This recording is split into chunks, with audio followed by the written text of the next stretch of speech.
Halo semuanya, perkenalkan kami dari kelompok 3. Di kelompok 3 kami memiliki 6 anggota, yaitu Valen, Stella Maris, Matthew, Modesto, Putra, dan Tristan. Kami semua dari kelas 9A. Selamat menonton.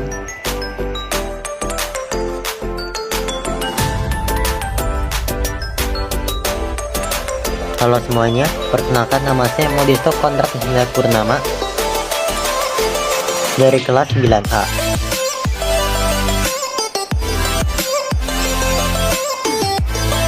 Satu, proklamasi kemerdekaan.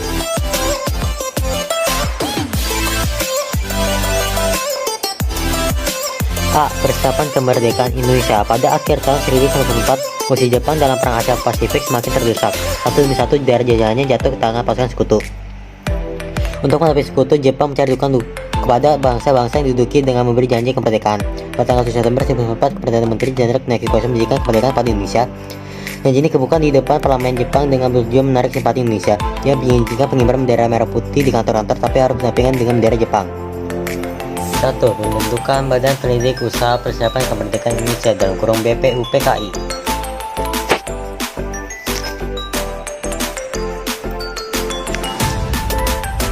Janji dikemukakan oleh pihak Jepang pada 1 Maret 1945 dengan pembentukan Badan Penidik Usaha Persiapan Kemerdekaan Indonesia.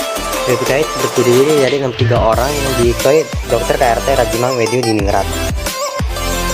BPUPKI pernah mengadakan sidang sebanyak 2 kali. Sidang pertama dilaksanakan pada 29 Mei sampai 1 Juni 1945 dan sidang kedua dilaksanakan pada 10 sampai 17 Juli 1945.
B. Sidang kedua BPUPKI.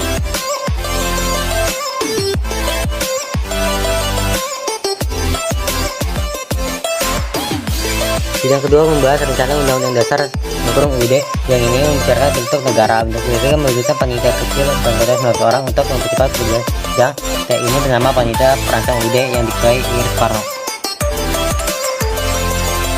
Panitia perancang UUD membentuk panitia lebih kecil dan anggotakan 7 orang dituai oleh Supomo untuk merumuskan batang tubuh UUD.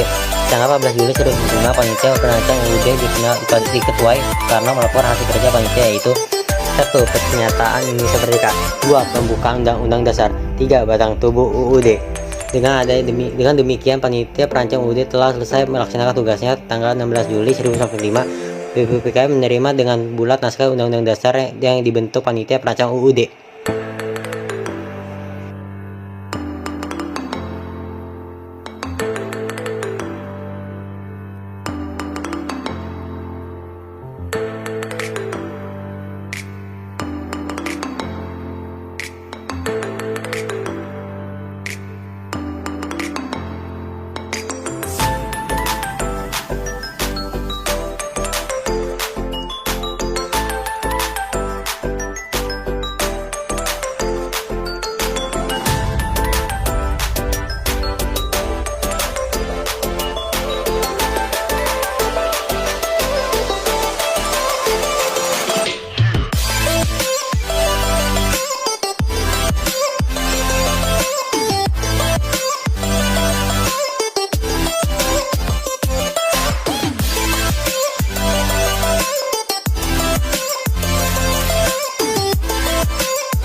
D. Proklamasi Kemerdekaan 17 Agustus 1945.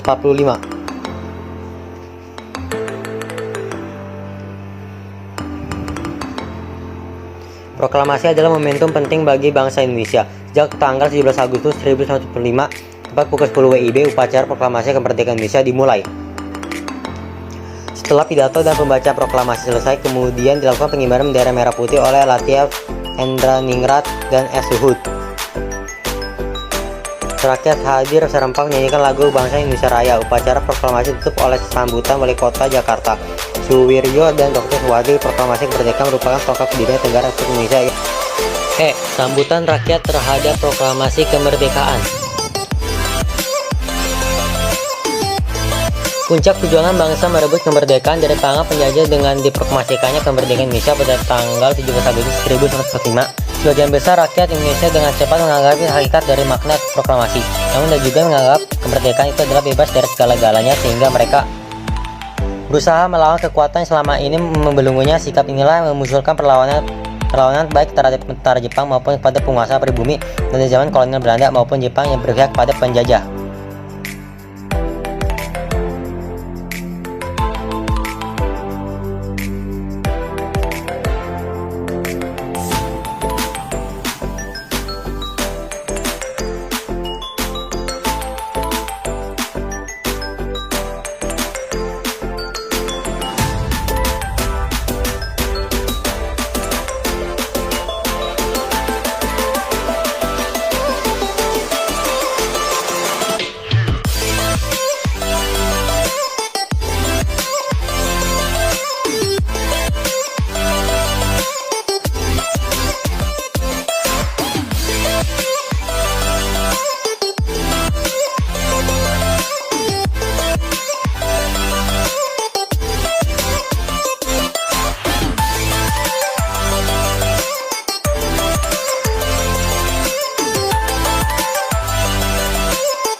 Dua tanggapan di berbagai daerah terhadap proklamasi.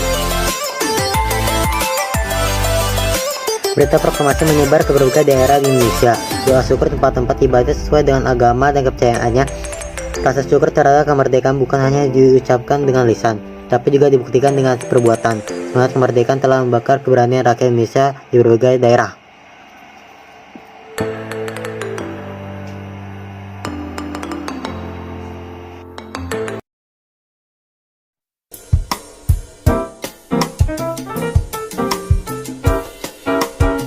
Terbentuknya Negara Kesatuan Republik Indonesia. Bagaimana terbentuknya NKRI? Silakan simak materinya ya.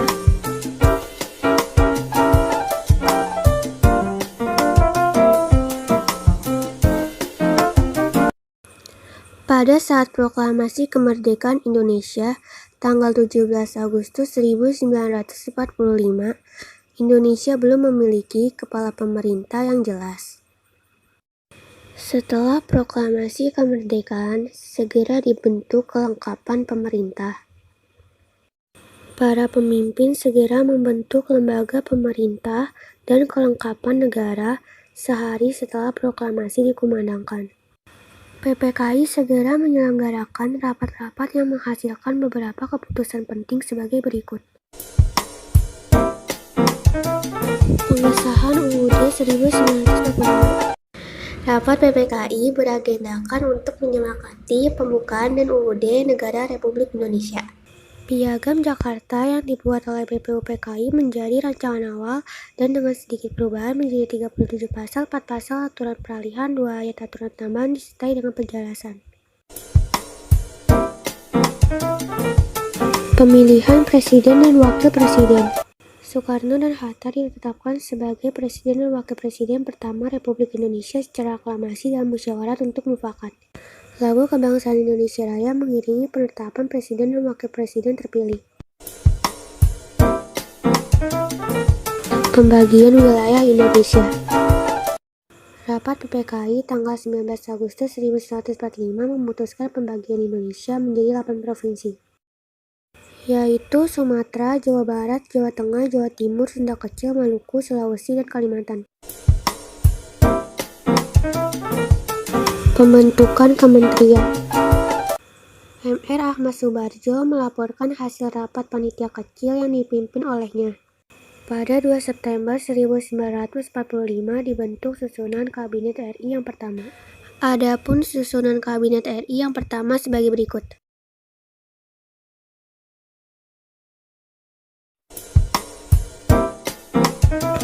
Pembentukan KANIPE.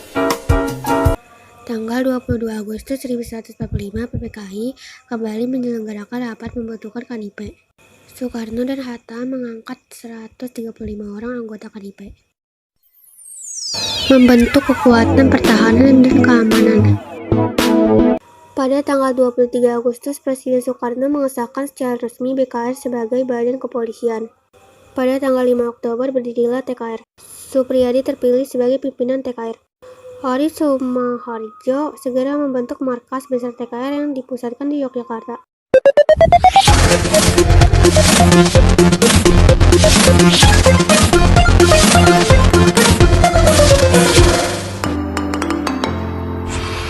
Halo semua, Demeterston Kusman A. Tugas IPS Perjuangan mempertahankan kemerdekaan.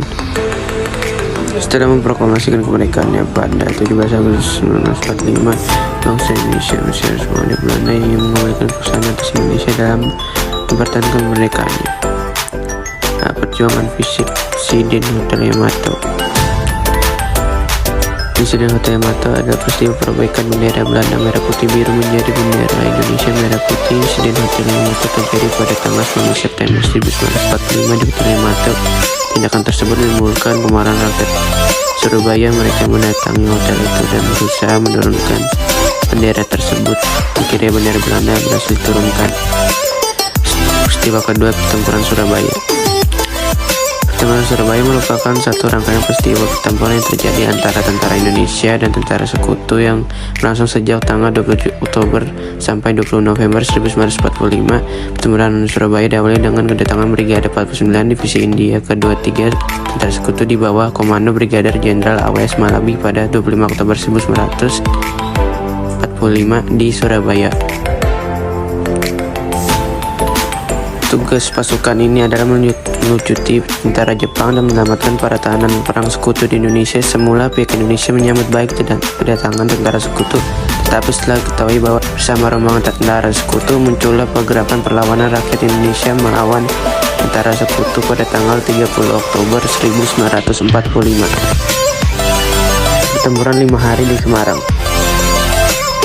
Pertempuran 5 hari di Semarang terjadi antara rakyat Indonesia di Semarang dengan tentara. Peristiwa ini berawal ketika para tawanan veteran Angkatan Laut Jepang yang dipindahkan dari Cepiring ke Bulu. Pemindahan ini dikawal oleh polisi Indonesia. Di tengah perjalanan mereka memberontak dan melarikan diri. Selanjutnya mereka bergabung dengan veteran Jepang yang berada di bawah Komandan Mayor Kido yang masih bersenjata di Jatingaleh, Semarang. Keempat, Pertempuran Ambarawa. Pertempuran Ambarawa adalah peristiwa perlawanan rakyat Indonesia terhadap tentara sekutu yang terjadi di Ambarawa, Jawa Tengah. Peristiwa ini diawali dengan kedatangan tentara sekutu di bawah pimpinan Brigadir Jenderal Betel tiba di Semarang pada 20 Oktober 1945. Di tangan mereka bertujuan untuk melucuti senjata tentara Jepang dan mengurus tawanan perang tentara Jepang yang ada di Jawa Tengah. Semula kedatangan tentara sekutu disambut baik. Bahkan Gubernur Jawa Tengah Mr. Wongsonegoro menyepakati menyediakan bahan makanan dan keperluan lain sebagai kelancaran tugas sekutu.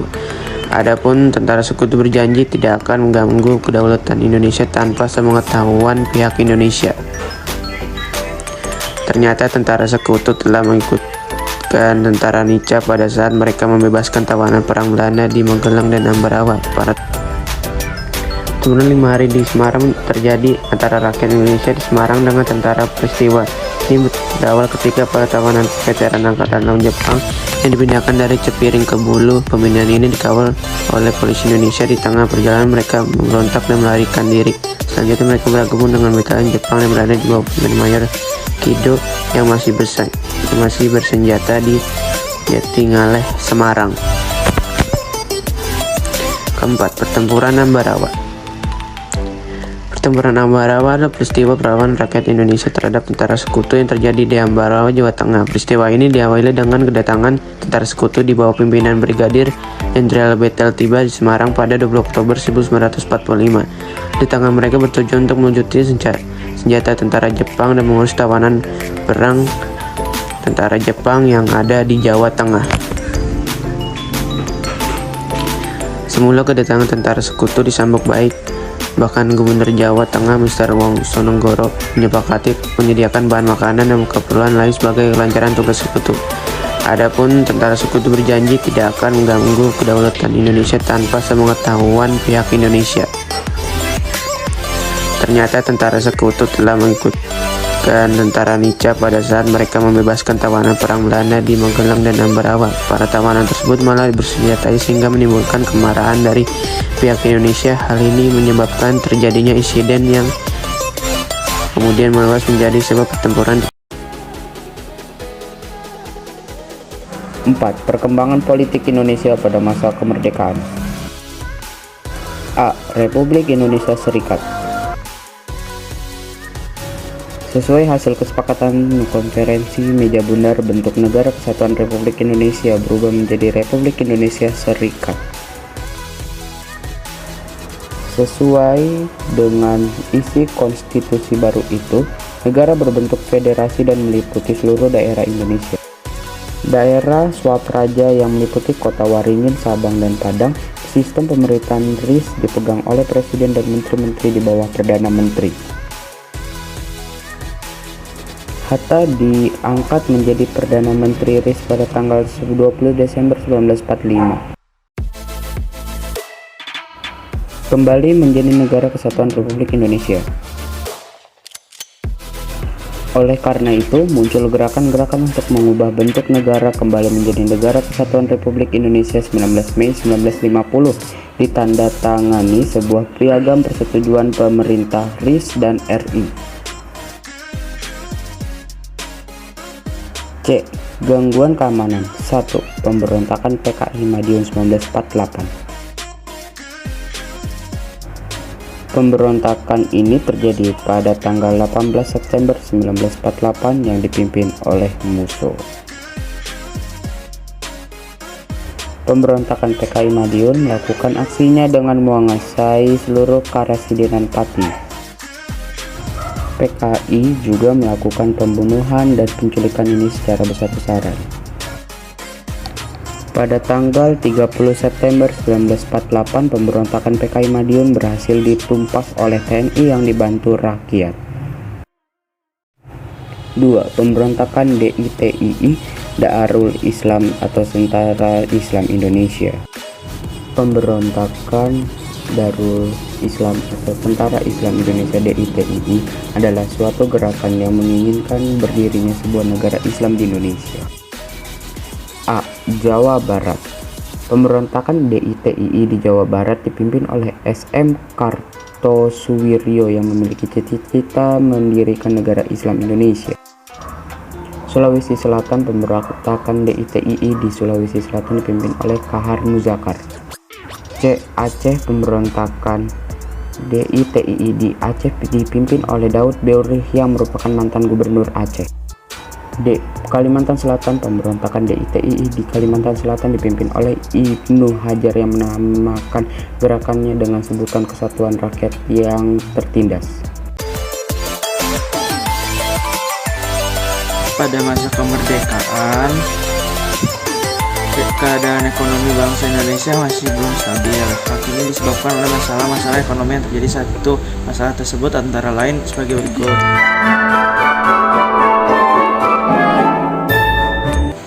Beberapa bulan setelah proklamasi kemerdekaan, bangsa Indonesia mengalami inflasi yang terlalu tinggi. Pada saat itu, pemerintah tidak dapat menyatakan mata uang Jepang tidak berlaku karena belum memiliki mata uang sendiri sebagai penggantinya.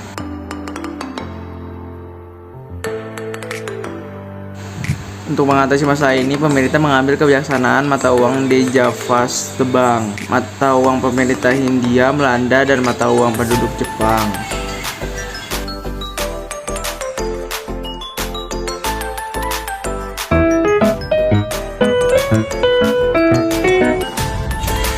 Blok laut dilakukan Belanda dimulai pada bulan November 1945. Blokade ini menutup pintu keluar masuk perdagangan Indonesia.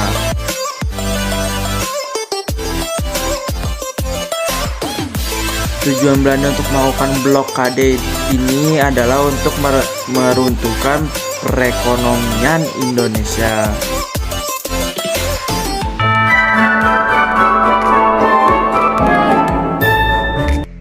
Program pinjaman nasional dilaksanakan oleh Menteri Keuangan R. Suparman dengan persetujuan dari Badan Pekerja Komite Nasional Indonesia. Pelaksana pinjaman ini dinilai kesuksesan merupakan bukti dukungan rakyat melakukan diplomasi ke India. Pada tahun 1946, Indonesia membantu pemerintah India yang tengah menghadapi bahaya kelaparan dengan mengirimkan beras. Sebagai imbalannya, pemerintah India menjanjikan mengirim bahan pakaian yang sangat dibutuhkan oleh rakyat. Mengadakan hubungan dagang langsung ke luar negeri. Usaha mengadakan hubungan dagang ke luar negeri. Usaha lain mengadakan hubungan dengan langsung ke luar negeri dilakukan melalui Sumatera. Usaha ini dilakukan dengan perahu layar dan kapal motor. Nama Stella Maris Nogotolok dari kelas 9A. 6. Kehidupan masyarakat Indonesia pada masa kemerdekaan. Kemerdekaan telah membawa perubahan yang sangat besar terhadap kehidupan masyarakat Indonesia. Perubahan-perubahan tersebut adalah sebagai berikut. A. Kehidupan sosial. Sebelum kemerdekaan telah terjadi diskriminasi rasial dengan membagi-bagi kelas-kelas masyarakat. Saat itu masyarakat Indonesia didominasi oleh warga Eropa dan Jepang. Sebagian besar warga pribumi hanyalah masyarakat rendahan yang menjadi pekerja bagi para bangsawan dan penguasa. Setelah Indonesia merdeka, segala bentuk diskriminasi rasial dihapuskan dan semua warga Indonesia dinyatakan memiliki hak dan kewajiban yang sama dalam segala bidang. B. Pendidikan. Pada masa penjajahan, kesempatan memperoleh pendidikan bagi anak-anak Indonesia sangat terbatas. Dari sejumlah anak-anak usia sekolah, hanya sebagian kecil saja yang sempat menikmati sekolah. Akibatnya, sebagian besar penduduk Indonesia masih buta huruf. Oleh karena itu, segera setelah proklamasi kemerdekaan, pemerintah mengangkat Ki Hajar Dewantara sebagai Menteri Pendidikan, Pengajar dan Kebudayaan, PP dan K. Ki Hajar Dewantara menjabat ini hanya selama 3 bulan. Kemudian jabatan Menteri PP dan K dijabat oleh Mr. T.S.G. Mulia yang hanya menjabat selama 5 bulan. Selanjutnya jabatan Menteri PP dan K dijabat oleh Muhammad Syafii. Kemudian ia diganti oleh Mr. Suwandi. Pada masa jabatan Mr. Suwandi, dibentuk Panitia Penyelidikan Pengajar Republik Indonesia yang bertugas untuk meneliti dan merumuskan masalah pengajar setelah kemerdekaan. Setelah menyelesaikan tugasnya, panitia ini menyampaikan saran-saran kepada pemerintah. Kemudian disusunlah dasar, struktur, dan sistem pendidikan di Indonesia. Tujuan umum pendidikan di Indonesia merdeka adalah mendidik anak-anak menjadi warga negara yang berguna, yang diharapkan kelak dapat memberikan pengetahuan kepada negara. Dengan kata lain, tujuan pendidikan pada masa itu lebih menekankan pada penanaman semangat patriotisme. Pendidikan pada awal kemerdekaan terbagi atas 4 tingkat, yaitu pendidikan rendah, pendidikan menengah pertama, pendidikan menengah atas, dan pendidikan tinggi. Pada akhir tahun 1949, tercatat 24.775 buah sekolah rendah di seluruh Indonesia. Untuk pendidikan tinggi, sudah ada sekolah tinggi dan akademi di beberapa kota seperti Jakarta, Klaten, Surakarta, dan Yogyakarta. Selain itu, ada pula universitas seperti Universitas Gadjah Mada. C. Kebudayaan. Dalam bidang kesenian, banyak muncul lagu-lagu yang bertemakan nasionalisme yang diciptakan oleh para komponis seperti Cornel Simanjuntak, Kusbini, dan Ismail Marzuki. Lagu-lagu tersebut antara lain Bagimu Negeri, Halo Halo Bandung, Selendang Sutra, dan Maju Tak Gentar.